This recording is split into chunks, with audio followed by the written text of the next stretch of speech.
When doing ombre, are you getting this, but you want this? Are you getting this, but want this? Stay tuned and I'll show you exactly how I'm doing my ombre. We're going to be starting with this ombre, and this is what we get when we're trying to transition from one color to another. So I wanted to ombre from pink to blue. And we all know that when you mix blue and pink together, you get purple. So then I did a purple stripe in the middle, and that just did not work very well. So I'm going to show you how to do this a little bit more smooth and blended so that you get more of that real ombre effect. I've already measured out my beads here, and now I'm going to split them between pink and blue evenly.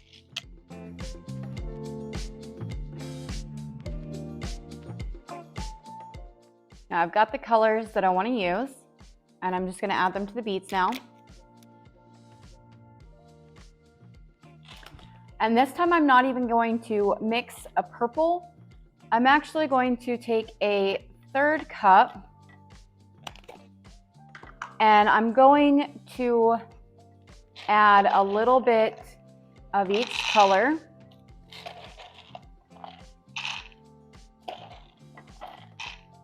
To this third cup. And then I'm going to shake these beads together.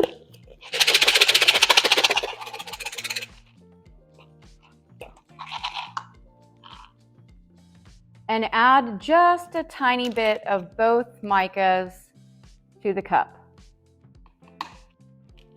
And I'm going to shake it up really good again.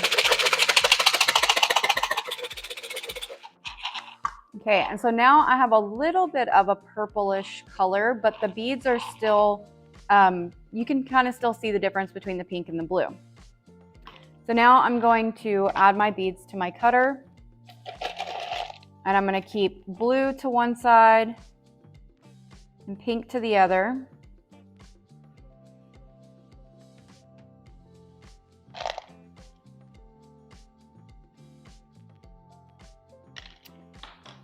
And I'm going to leave a little bit of a space between these two, just a little one.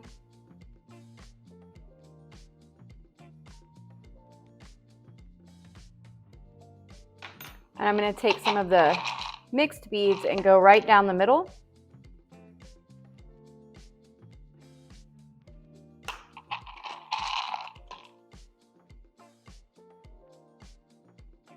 I'm just going to do a light layer here. And I'm going to save these for the other side. And now I'm just going to fill in my pink and blue. And I'm not concerned now if they roll over past the center, that's fine.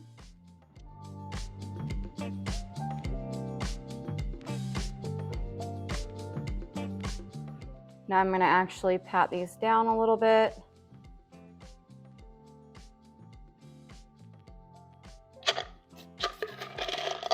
And then I'm going to put the rest of my pink and blue beads in, focusing on the edge of the cookie cutter that color is on, kind of leaving a little valley in the center.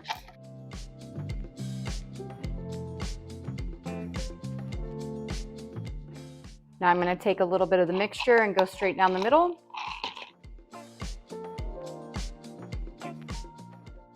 I'm going to flatten all these out, push them all down.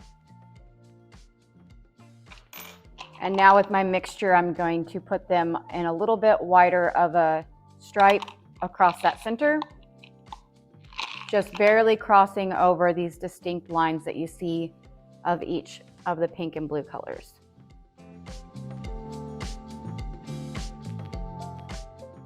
And then I'm going to push that down to kind of spread them in each direction.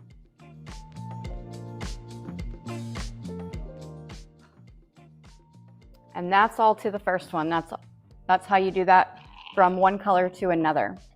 Next, we're going to be going from a white to a color and blending those together so that it goes from white into whatever color that you choose for your opposite side, whatever color you're doing for an ombre. And you can also do this one with black, but you'll go the opposite as what we're doing now. We're going to start with the white and we're going to add until we get this dark purple. Whereas if you were going to do it from your color to black, you want to start with your color and then slowly add black, very slowly add black until you reach black. So for this, I've already measured my beads, and I'm going to start off by putting a little bit of white in these. Now I'm going to take out just a tad, and I'm going to whiten these up a little bit more. These beads are a little yellow and I'm kind of concerned about that, but I'm going to try to cover it with the white as much as possible. Okay, so I'm going to set these white ones aside and we're going to start coloring these. Now for this, you do want a couple of extra cups, and we're going to start by just adding a tiny bit of the color that you eventually want to get to when you do your ombre. So this is going to be the darkest side of your design. And we're just going to take a tiny bit of it and add it to the beads. Then just to show you what I did different, what I'm doing differently here than I did here was that I chose a white, a light purple, and a dark purple, and I tried to blend those together, and they don't blend perfectly. So instead of doing that, what I'm going to do is just keep adding a tiny bit of this color and then separating out a few as I go along the design. So as you can see, I've got them just slightly purple now. And I'm going to take some of my white and I'm going to put them in over to one side.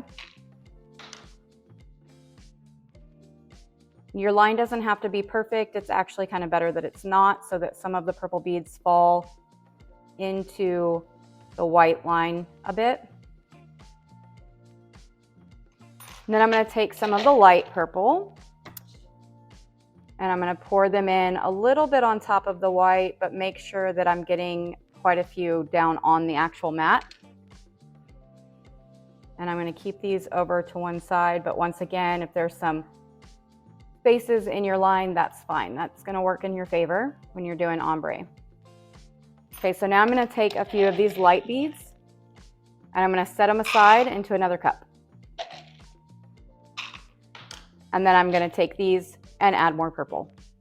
Now I'm going to lay a small layer of these down, overlapping that last layer that we just did a bit.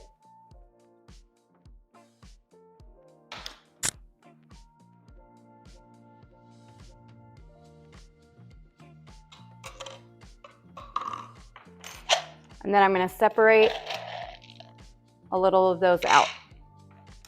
And then once again, add more purple. I'm going to take a small scoop of these and add a small layer.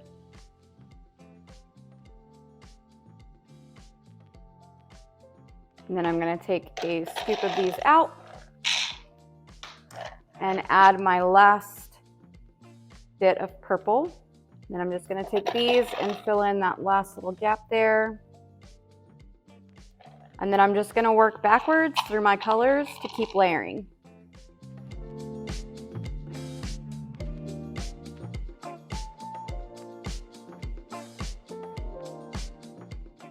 And then repeat the layers the opposite direction. And you just keep doing this until your cutter is filled.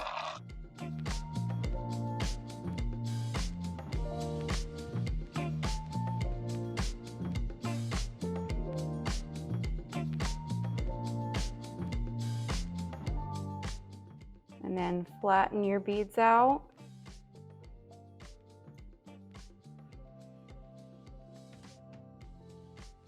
And now we'll bake these. Okay, these are all done and they've cooled, so I'm gonna pop them out now. And I probably overdid it on the white, trying to cover that yellow, and obviously I've got a stray bead here, but this is very glossy, so the details are gonna show up much more than if you were using a mold with a design in it, or if this was going to be your front. And then this is the other one.